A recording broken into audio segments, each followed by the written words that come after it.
America का एक छोटा सा आइलैंड स्टेट। ये उस टाइम की बात है जब हवाई उतना डेवलप नहीं हुआ था। एक बहुत ही सिंपल सी जगह थी वो, जहाँ लोग भी एकदम आम जिंदगी जीते थे। और इसी जगह पे एक मिडिल क्लास घर में एक बच्चा पैदा होता है जिसका नाम था रॉबर्ट टोरू कियोसाकी। उनके पापा रैल्फ कियोसाकी, जो इस पूरी बुक में पुअर डैड के नाम से जाने जाते हैं, एक बहुत ही पढ़े लिखे रेस्पेक्टेड सरकारी ऑफिसर थे।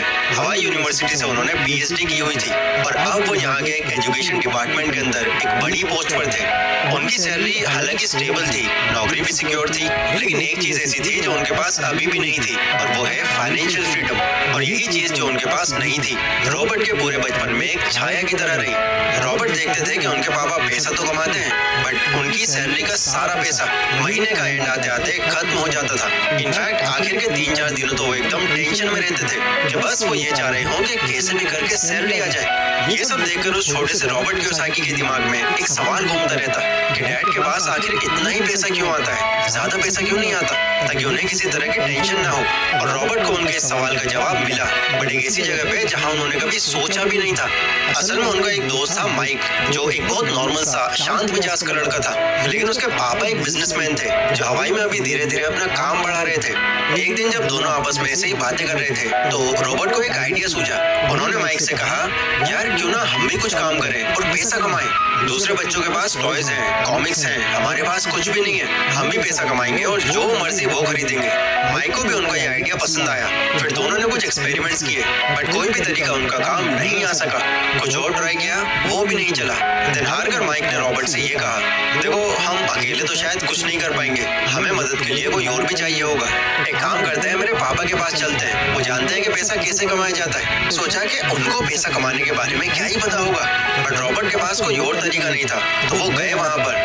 उन दोनों ने जाकर माइक के डैड को जो भी सिचुएशन थी सब बता दी। दोनों की बातें सुनकर उनके डैड ने कुछ सोचा और थोड़ी देर बाद उनको एक काम दे दिया। उन्होंने कहा कि देखो तुम्हें इस दुकान में सामान सजाना है, टाइल्स लगानी है, और इसके बदले में तुम दोनों को मैं 10 सेंट्स दूंगा पर आवर। रॉबर्ट को ये बहुत ही कम लगा, उन्हें गुस्सा भी आया कि उसे इतना बोरिंग काम करना पड़ेगा, बट अगेन कोई और तरीका नहीं था उनके पास, तो वो राजी हो गए। कुछ हफ्तों तक ऐसे ही चलता रहा, वो दोनों अपना काम करते रहे। और फिर उन्होंने एक बात कही जो रॉबर्ट की जिंदगी का सबसे बड़ा लेसन बनी। रॉबर्ट, ये फ्रस्ट्रेशन तुम जो फील कर रहे हो, यही ज्यादातर लोगों में पूरी जिंदगी रहती है। वो हमेशा दूसरों के लिए काम करते हैं और हमेशा उस चीज का इंतजार करते हैं जो उन्हें कोई और देगा, और वो चीज इतनी कम आती है कि इससे उनकी जिंदगी में कुछ खास बदलाव होता ही नहीं। क्या तुम भी चाहते हो कि ये सब कुछ तुम्हारे साथ भी हो? ये इस चक्कर से बाहर निकलना चाहते हो? रॉबर्ट ने तुरंत कहा, हाँ अंकल मैं निकलना चाहता हूँ, लेकिन कैसे? मतलब अंकल मैं कुछ समझा नहीं। देखो एक एम्प्लॉय सुबह उठता है, ऑफिस जाता है, पूरे महीने 8-9 घंटे काम करता है, देन फिर जब उसकी सैलरी आती है, उसके आते ही उसके सामने ढेरों बिल्स आ जाते हैं, खर्चे निकल आते हैं, और ये सारी चीजें उसका पैसा महीने भर भी टिकने नहीं देती, एंड फिर से सैलरी आने तक वो परेशान रहते हैं। रॉबर्ट को ये बातें सुनते ही अपने डैड का ख्याल आया, क्योंकि उनके डैड की लाइफ भी एग्जैक्टली यही चल रही थी। माइक के डैड ने फिर कहा, अगर तुम इस तरह की जिंदगी किसी को जीते देखो तो समझ जाओ कि वो इंसान एक रैट रेस में फंसा हुआ है। ज्यादातर इंसान भी ऐसे ही करते हैं, थोड़ी सी ज्यादा सैलरी, थोड़ा सा ज्यादा खर्चा, और वही सब कुछ वापस से रिपीट। पर अमीर लोग इस साइकिल से बाहर होते हैं, क्योंकि वो अपने पैसों से काम करवाते हैं। जैसे मैंने तुम दोनों को 10 सेंट्स देकर तुमसे 20 सेंट्स का मुनाफा कर लिया, अमीर लोग भी इसी तरह दूसरों से अपना काम करवाते हैं। रॉबर्ट का ये पहला सबक था, और ये सबक इतना पावरफुल था कि रॉबर्ट ने इस बात को अपनी पूरी जिंदगी में अप्लाई किया। रॉबर्ट को फाइनेंस के बारे में काफी इंटरेस्ट आ रहा था। फिर कुछ टाइम के बाद में वो वापस से उनसे मिलने गए एंड कहा कि अंकल प्लीज मुझे और फाइनेंशियल नॉलेज चाहिए, मुझे पैसा कमाने के बारे में और जानना है, क्या आप मुझे बताएंगे प्लीज? तो उन्होंने रॉबर्ट से कहा कि ठीक है, बट आज पैसों के बारे में नहीं, एसेट्स और लायबिलिटी के बारे में बात करेंगे।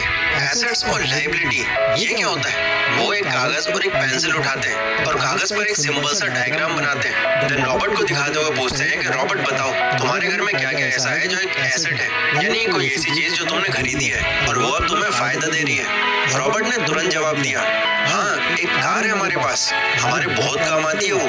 अच्छा कब काम आती है? महीने में 1 बार या बस 2 बार? जी हाँ सही कहा आपने, और बाकी टाइम वो गैराज में खड़ी रहती है। ठीक है अब ये बताओ क्या तुम्हारी कार तुम्हारी पॉकेट में पैसा डालती है या निकालती है? रॉबर्ट ने फिर सोचा, उसमें तो उल्टा पैसा हमारा ही लगता है, पेट्रोल, सर्विस, मेंटेनेंस का सब हमारी जेब से जाता है। देन रॉबर्ट ने ये माना कि इसमें पॉकेट से पैसा जा रहा है। तो इस पर माइक डैड ने ये कहा कि रॉबर्ट फिर ये एसेट कहाँ हुआ? ये तो लायबिलिटी हुई। एसेट वो होता है जो तुम्हारी पॉकेट में पैसा डालता है बिना तुम्हारी ज्यादा इन्वॉल्वमेंट के। कार अगर खरीद कर तुमने ऐसे ही खड़ी की हुई है, ज्यादा उसे काम में तुम नहीं ला पा रहे, उल्टा मेंटेन करने में अपना खुद का खर्च उठा रहे हो, तो उसको एक एसेट मत समझो।